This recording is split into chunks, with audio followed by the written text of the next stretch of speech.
salaamaaleykum waa Passy ñu nuyu leen jaajëfalaat leen bu baax a baax tey jii nag dañoo doxantu si fii nga xamante ni moom moo di quartier Léona li nga xamante ni nag moo ñu yëkkati gisoon nañ fan yi débat boo xamante ni mu ngi doon circuler ci dëkk bi si wàllum électricité bi muy courant bi nga xamante ni ñu ngi koy samp di ko yaatal ci dëkkuwaay yi fii nag ñu nekk mu ngi si côté école 5. ndax déggoon nañ fi ay poto yoo xam ne dañ ko fee war a samp te sampuñ ko ñu tëdd poto yaa ngi nii am na bu nekk sama ginnaaw am na bu nekk sama kanam amaana nag dinañ déglu askan wi nga xamante ni ñoom ñoo fi dëkkee ba xam am nañ lenn lu ñu mën a expliquer si li nga xamante ni moo waral ñu ñàkk samp poto yi su dee ñoom am nañ ci tontu wala xalaat ñu waxal seen bopp su dee tamit technicien bi mun na dellu si waat ci détails yi gën a mën a expliquer la askan wi lan moo waral ñu samp si secteur yëpp ñëw ba fii am jafe-jafe bu dee nag ci mbedd mi nga xamante ni moom lañ gis liñ constaté mooy mbedd mi xaw na am problème bi nag naka lañ ciy duute baaraam loolu it point interrogation la ndaxte de kat dëgg-dëgg mbedd bi jubul waaye nag loolu ñun du suñu domaine lii suñu domaine mooy ñu wan askan wi dëkk askan wi micro ñoom ñu xam lan mooy seen jafe-jafe ñi leen war a gindi tamit gindi leen su ko defee wax ji faree boor kon loolu moo tax Passy TV déplacé wu dinañ dem jël ñi nga xamante ni ñoom lañ fi jot a fekk ñu daal di leen dégg suñu micro. ñu taxaw ak kenn si ñi nga xamante ni ñoom ñoo dëkkee ci quartier Léona ci fi nga xamante ni moom mooy poto yi ñu doon jaaba jonge si dëkk bi di ko waxtaanee ba xam moom ana lan mooy gis-gisam ci li nga xamante ni mooy ñàkk ak samp poto yi fii ci quartier Léona. salaamaaleykum. maaleykum salaam poto yi de lu tax ñu sampuñ ko poto yi fi ñu ko war a samp lañ ko sampul rek dañoo ñëw di gas te laajuñ suñ ñu laajoon ñu dinañ leen expliquer fan lañ war a samp poto yi parce que doo jël poto bi nga samp ko si diggi mbedd bi te poto bi waroon na dugg presque si à peu près si biir kër gi nga xam ne dañ ko miiree buñ fi miiree si biir kër nga xam ne poto bi foo la war a jaar nañ ko fa samp buñ ko fa sampee waa ji bu mënee waa ji bu demee ba comprendre mbedd bi moom dina mën a bàyyi espace boobu noonu mu am mu reprévoir si gannaaw affaire bi mën a jub mais poto bi fu mu war a nekk nañ ko fa dóor après courant bi mën a jàll. kon bu ñu la déggee dafa am ñoo xamante ni dañoo tabax ci kaw mbedd bi. waaw dafa am ñu tabax si kaw mbedd bi waaw xëy na nag ñooñu dañoo comprendre wala ñi koy tabax et puis laajuñ parce que booy tabax da nga war a laaj wala et puis booy tabax tamit da nga war a xool mbedd bu jub nga topp loolu après nga tabax. pour yow en tant que ku dëkk ci quartier bi lan nga gis ne mooy solution bi dugal poto yi si biir kër yi wala ñu reculer kër yi. non kër gi poto bi da nga ñëw def ko fi nga ko war a def poto bi fu mu dëkk foofu la dëkk. waaw fan la dëkk parce que bu fekkee ne da nga ne kër gi soit mbedd mi ñun gis nañ ni mu demee nii nekkul mbedd bu jub poto bi yow da nga jàpp ne si biir kër gi la war a dugg dafay nekk ak nit ñi wa ilaa dañuy reculer kër gi poto bi moom nekk fa mu war a nekk. nekk fa moom kenn reculer nit ñi. après moom mooy gën mooy solution bi nga xam ne moom mooy gën parce que buñ ko fa bàyyi ba leneen tabaxaat fa loo xam ne luy am doole la te après loolu day nekk yàq boo xam ne yàqu-yàqu bu ndaw bi moo gën yàqu-yàqu bu mag bi. loolu daal nga gis comme solution. loolu mooy solution bi dëgg moom dëgg la fen moom fen la. ok merci beaucoup. voilà kon ba léegi ni ñu leen ko waxee rek dañuy woy di laaj ñi nga xamante ñoo di askan wi xëy na kii amaana dëkkul si quartier Léona bi mu ngi dëkk Diamaguène mais am na constat bu mu def ba tax mu jaral ko mu déplacé wu ñëw fii ci bërëb bi sëñ bi salaamaaleykum. waaleykum salaam sëriñ bi maa ngi lay ziar bu baax a baax. donc tey lan nga gis ci li nga xamante ni mooy jafe-jafe poto yi nga xamante ni moom lañ doon jaaba jonge si dëkk bi mu nekk débat boo xamante ni ba léegi réponse bu claire bu nit ñi mën a noter amagul si. dëgg la man maa soulevé sax débat bi parce que man maa ñëwoon fii seet si woon fi sama benn xarit bi ma ñëwee ma remarqué ay poto yu nu samp ak ay poto yu nu sampul donc bi ma laajtee li tax ñaari poto yi nga xamante ne nii ñoo dend nii kenn sampu leen lanu ma xamal ne ma ñi ko doon samp bi ñu leen laajee dañ ne leen bu ngeen yegsee ba foofu bu leen samp poto yi donc ci biir loolu ci laa ko photo dugal ko ci benn plateforme benn groupe WhatsApp bu ñuy wax Idole. donc mu suscité woon benn débat donc ma interpellé woon ci donc municipalité bi doon leen wax leen pourquoi poto yooyu le donc kenn sampu leen ci biir loolu donc dugal nañ ci benn en tout cas entretien téléphonique bu ñuy wax ne dafa am erreur donc ci biir entretien bi donc dégg nañ ci aussi que ni dañ leen a accusé de détournement loolu amul kenn accusé wu leen donc de détournement ñun dañu fekk poto yi rek kenn sampu leen ñuy demandé pourquoi poto yi kenn sampu leen waaw loolu daal ñun lañ constaté dugal nañ ko ci groupe bi gars yi waxtaan nañ ci oo nañu donc pour interviewer nañu donc on a accepté parce que ñun ñoo ko dugaloon ñun ñoo déclenché woon affaire bi parce que suñu objectif mooy mbir yi leer et puis aussi ñu sampal nit ñi seen poto yi comme c'est pour la population donc ñu sampal leen ko. d'après ginnaaw question bi yow lan nga jàpp ne tamit moo indi lii ak lan ngay jàppaat ne tamit mooy war a nekk solution bi. bon solution moom aw ma ko ce n'est pas de solution c'est un constat que j'ai fait donc gis nañ ne daal bi ñu ñëwee remarqué que ne nañu mbedd bi jubul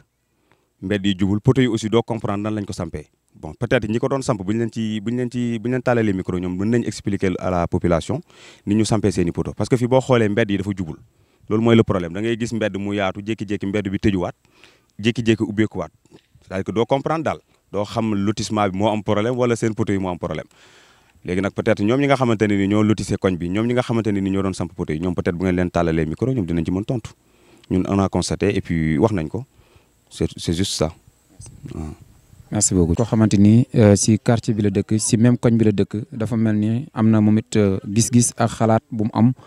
ci tolluwaayu courant bi ak jafe-jafe bi mu am fii ci quartier Léona ci yoonu école 5 bi sëñ bi tur bi naka la. ok Mamadou Seydou laa tudd koñ bi fii bëri na fii ay poto yoo xamante ni ñu ngi leen tëral fii amul benn boo xamante ni samp nañ ko am na yoo xamante ni dañuy ñëw rek jàll béton quoi pour won la carrément ne la fii dañ fa war a samp poto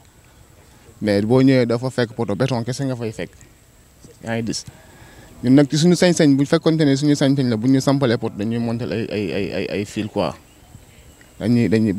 bu fekkonte ni suñu amoon suñu sañ-sañu bopp am lu ñu gënal da ngay samp poto bi boo ko sampee da ngay monter fil bi quoi comme ça nga defal ñu suñuy ampoule koñ bi leer am éclairage normal mais fii am na moment yoo xamante ni te courant am na heure yoo xamante ni bu coupé doo ñemee génn sax waaw. ndax léegi lan nga jàpp ne moom moo indi jafe-jafe bi parce que secteur yu bëri wala koñ yu bëri boo ko daal dinañ leen sampal léegi lan moo tax Léona côté bii nii am jafe-jafe boobu lan nga jàpp ne moo ko indi. boole ci koñ bi rek la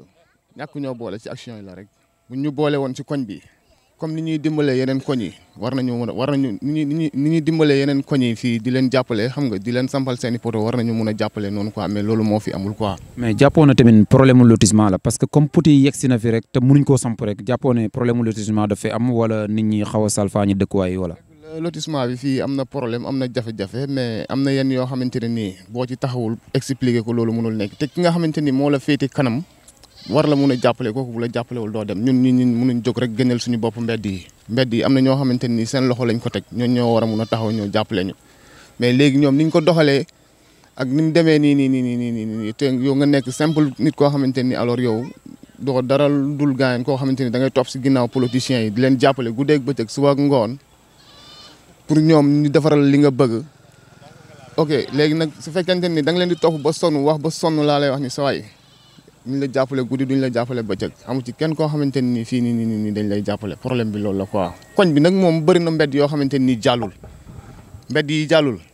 bëri nañ fi. waaw jàppoo ne loolu moo indi kon jafe-jafe bi wala. jafe-jafe bi loolu indi na jafe-jafe bi mais am na foo xamante ni itam xool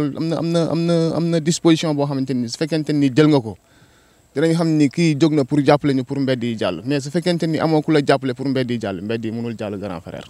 jaajëf ñu ngi lay jaajëfal baax a baax. reportage fii si jafe-jafe poto yi ñu dégg fii si seen koñ.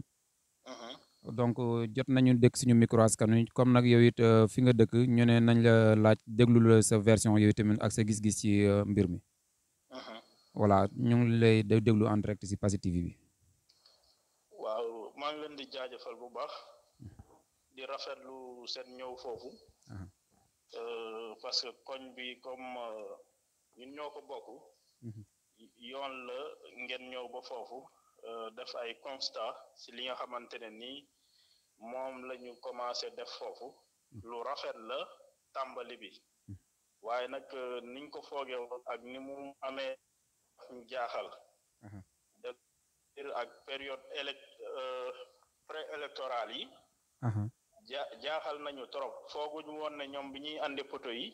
maanaam mbiru politique mu ngi ci waaye nag mujjantel bi loolu lay niru. da nga jàpp ne mbiru politique la quoi. waaw non man moom loolu laay jàpp parce que mënuma gëm ne. waaw ñëw nañ foofu. waaw bu fekkee ne yéen a ngi sama wetu kër foofu mooy poto yi tëdd foofu. waaw foofu lañ nekk. naka lañ mën a ñëw jéggi tëral poto yooyu foofu jéggi ko depuis combien de jours. samp yeneen yëpp bàyyi yooyu foofu man gisuma beneen explication bu dul sama xel loolu la may damay jàpp ne comme politique la te man xam naa ne kii def loolu muy maire man ànduma ak moom man sama xel loolu la mën a jàpp ba may gis keroog lu leneen lu wuute ak loolu. ok léegi laaj bi ñu lay samplaat tamit dañoo seetlu ne mbedd bi tamit dafa dese nekk mbedd normal mu mel ni am na ñoo xamante ni amaana fi ñu tabax dëgg dafa xaw a laale mbedd bi jàppale ne tamit loolu indil na leen jafe-jafe pour gaañi ñàkk a xam dëgg-dëgg naka la ñu war a mën a placer seeni poteau. non man dama jàpp ne loolu ay kii la rek loolu prétexte la rek man parce que foofu buñ laajee ñu dëkk foofu ñun amuñ jafe-jafe mbedd yaa ngi comprendre amuñ jafe-jafe mbedd parce que poteau yooyu boo xoolee fi ñu tëdd noonu ak poteau yi nekk si kanam alignement bu jub la ñun suñu kër foofu ak kër ñoom njaga alignement bu jub la c'est juste dañuy jaxase ñoom ñoo nekk di jaxase ay loo boo jëlee loo boo xamante ne nii teg nga poteau yi samp leen mu jub ànd nga bëgg a def les mêmes alignements si ay loo yu bokkul forcément di nga sa liggéey dina jaxasoo. waaw man dama jàpp ne poto yooyu bu ñu leen sampoon ñoom looyu parcelle yooyu bokkul ak yeneen loo yi mais ñoom bu fekkee ne dañoo bëgg a jël lépp natt lale boole lépp si ay fil loolu mënul normal parce que mënoon nañ laajte rek dëgg la ñoom seen xam-xam ñii samp seen xam-xam màcc na si li jëm si loolu waaye nag ñun ñu dëkk foofu tamit xam nañ ne munoon ñoom ci seen xereñte war nañ mën a samp loolu sans benn difficulté. ok yow da nga jàpp ne ñoom loo yi ñu war a maanaam alignement bi fi mu war a jaar ñoom dañ koo jaxase. waaw non pas jaxase mais bu fekkee ne ñu ngi parce que man foofu ñun fi ñu dëkk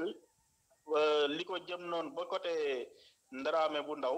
loolu yëpp ay loo la loo yooyu dafa wuute yoon bi dafa ñëw xaajale li nga xamante ne nii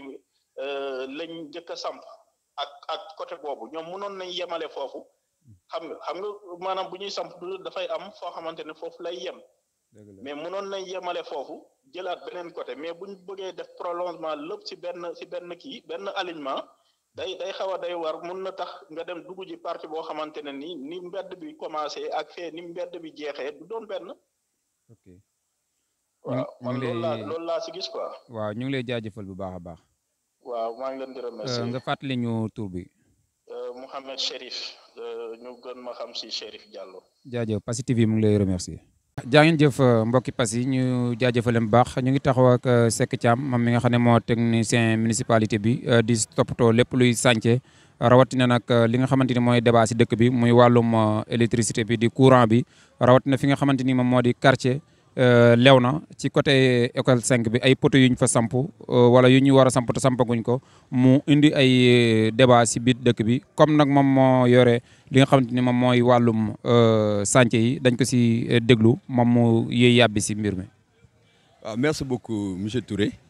de toute façon loolu man interpellé nañ ma si plusieurs fois mais xam naa yooyu ay waxi kasaw la rek wax yooyu moom ça tient pas la route parce que ñoom dañuy nekk si benn projet boo xam ne. ça s'est passé dans les règles de l'art def na étude bi ñu ngi ci conception bi Sénégal a ngi ci entreprise bi Eiffage moo koy réaliser ak mairie Passy am nañ service technique am nañ service comment dirais-je am nañ géomètre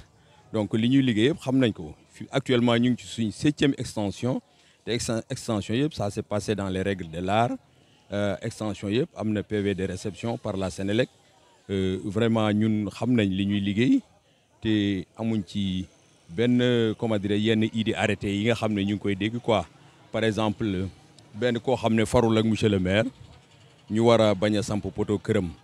parce que courant dañ koy transporter boo koy transporter ci départ bi bu jógee ci point A dem point C forcément dafa war a jaar ci point B supposons fi courant bi jógee war a romb kër Chérif Diallo je vais nommer ça comme ni ñu ko waxee buntu kër Chérif Diallo romb ko dem buti kër Gorko Diallo donc boo sampee kër Gorko Diallo samp avant kër Chérif kon munoo bañ a samp kër Chérif sinon courant bi du jàll ba pare portée yi c'est des portées de 40 mètres portée standard la am ne Sénélec loolu la ñuy def portée de 40 mètres donc munoo def dans tout Passy portée de 40 mètres nga ñëw ba kër Chérif Diallo bañ ko samp mu nekk portée de 80 mètres techniquement c'est impossible, c'est à la rigueur ridicule du ay wax yoo xam ne wax yi yu ñu war a commenter la sax. ok ci biir loolu maanaam lan moo indi taxawandi poto yi parce que gis nañ ci ginnaawam am poto yu ñu samp côté kër Chérif boobu ngay wax gis nañ fa poto yu ñu samp léegi lan ngay expliquer si si tëddaayu ñaari poto yooyu. waaw loolu cuisine interne entreprise bi la mi am ne mooy Eiffage nga xam ne moom moo signé comment dirais-je cahier de charge yi ak comment dirais-je délai d'exécution yeeg démarrage bi yëpp moom moo xam ban délai la signé moo xam nu mu koy doxalee. affaire yu poteau nag ak courant dafa am approvisionnement ba pare poteau yi du même dimension par exemple poteau yi fin de ligne yi bu fekkee bois la double poteau lay doon mooy contre-fiche bu fekkee ne poteau ciment la béton la dafa am ay poteau yu ñu tuddee 400 mooy yi gën a mag moom mooy nekk ci virage yi moom moo nekk ci fin de ligne yi bu ñu tombee ci virage duñ fa def poteau parce que boobu ni ñu koy approvisionné bokkul par catégorie de poteau la ñu indi nañ poteau yu ndaw yi léegi nag dañu indi poteau 400 yi noonu lañ koy approvisionné buñ sampee yi ba pare indi yee bu tombee virage duñ ko samp parce que 400 moo fa war a nekk bu tookee fin de ligne 400 moo fa war a nekk dégg loolu duñ ko samp dañu xaar ba indi 400 yi parce que approvisionnement bu ñuy def duñ jaxase poteau yi dañu indi par catégorie de poteau léegi nag loolu techniquement nit ñi mënuñu ko xam li ma mën a résumer daal mooy liggéey boo xam ne liggéey bu aw ci yoon la plan lañ ko indee on respecte les plans ñu ngi koy exécuter nag selon ni nga xam ne techniquement noonu lañ ko war a exécuter loolu population yi mënuñu ko xam entreprise bi Senelec ak mairie Passy ñoo ko mun a xam de toute façon l'approvisionnement est fait correctement ñun dinañ ko exécuter ba mu normal dinañ am papier de réception bi nit ñëpp dinañ mën a brancher comme niñ ko defee antérieurement 6 fois dans Passy depuis 5 ans loolu yaa. ok dañuy constater tamit ne foofu lotissement bi dafa mel dafa xaw a jaxasoo foofu kan moo ko lotissé ak ndax jàpp nga ne affaire bi mu ngi normal pour mbedd yi ni mu dëgg-dëgg ni mu war a génnee pour yéen ngeen mën a liggéey en tant que technicien yan réponse nga siy joxe. waaw loolu tamit li nga mën naa ci tontu parce que man par mesure de prudence fu may dem damay ànd ak le géomètre de la mairie mu yor par devers lui le plan de Passy mais lotissement boobu ñun du lotissement boo xam ne ñun ñoo ko def ñun foofu lañ ko fekk. de toute façon daal ñun liñ ci xam mooy mbedd yi nga xam ne fi lañ fekk moom la ñuy jaar s'il y a obstruction ñu jaar neneen noo xam ne dina arranger population yi mais du lotissement boo xam ne ñun ñoo ko def ñun nag lotissement yi ñu def moom lotissement yoo xam ne yu nekk en règle la fi mu war a jaar yëpp jaar fa services régionaux yëpp ñi ci war a apposer seen signature du cadastre du domaine du urbanisme du préfet gouverneur jusqu'au ministre règlement bu lotissement bu réglementaire lañ def pour la première fois à Passy ñu def lotissement bu réglementaire donc ñun on est à l'aise dans ce que nous faisons amuñ ci benn jafe-jafe mbedd obstrué wu fa c'est-à-dire dafa am yoon yoo xam ne nit ñi ñoo ko créé rek parce que xam nga la nature a horreur du vide foo xam ne kenn nekk ko fa nit ñi dañ fay créé ay yoon mais mbedd yi ñoom ñu ngi fa exactement fu ma maa ngi ànd ak le géomètre ku yore plan Passy yëpp ci kiyam ñun on fait pas d'erreur ñun li ñuy liggéey on fait ça avec exactitude vraiment. lan ngay dalalee xelu askan wi ginnaaw boo xamante ni yóbbu ngeen fi ay quelques poteaux ba commencé ko samp pour ñoom ñu am lu mën a dal seen xel. bon loolu tamit du quelques poteaux ñun c'est une extension de 5 kilomètres dans tout Passy c'est pas un problème de quelques poteaux c'est extension bu am solo la bu am doole ak ay poteaux béton dans les normes vraiment requis par la Senelec ak vraiment les nouveau type de comment dirais-je d'extension électrique extension bu am solo la commencé nañ ko dinañ ko yeggali vraiment dina yegg à terme dafa nekk ne liggéey boo xam ne fi muy jaar technique la nit ñi mënuñ gis poteau bu tëdd rek ñu am ci xam-xam vraiment loolu daal je regrette j'appelle tout le monde waaw dama bëgg a ñaan population yi daal ñu maandu ci affaire yooyu quoi sinon dañuy wax lu ñu xamul te loolu sax déjà sa diggante yàlla la quoi balaa moo nekk sa diggante kenn nit ki da nga war a seet sa diggante yàlla di wax sa aqulaay taala wala mairie Passy am na service yëpp fii am na service technique am na géomètre le maire a fait de telle sorte que service yëpp fexe na ba mu am ci dëkk bi am ngeen ay interlocuteurs ñoo xam ne heure bu ngeen leen laajee di leen wax ce qui se passe moo gën vraiment ñuy tergiverser di jaar ci foo xam ne waruñu fa jaar quoi je vous remercie monsieur Touré. maa ngi lay remercier jaajëf.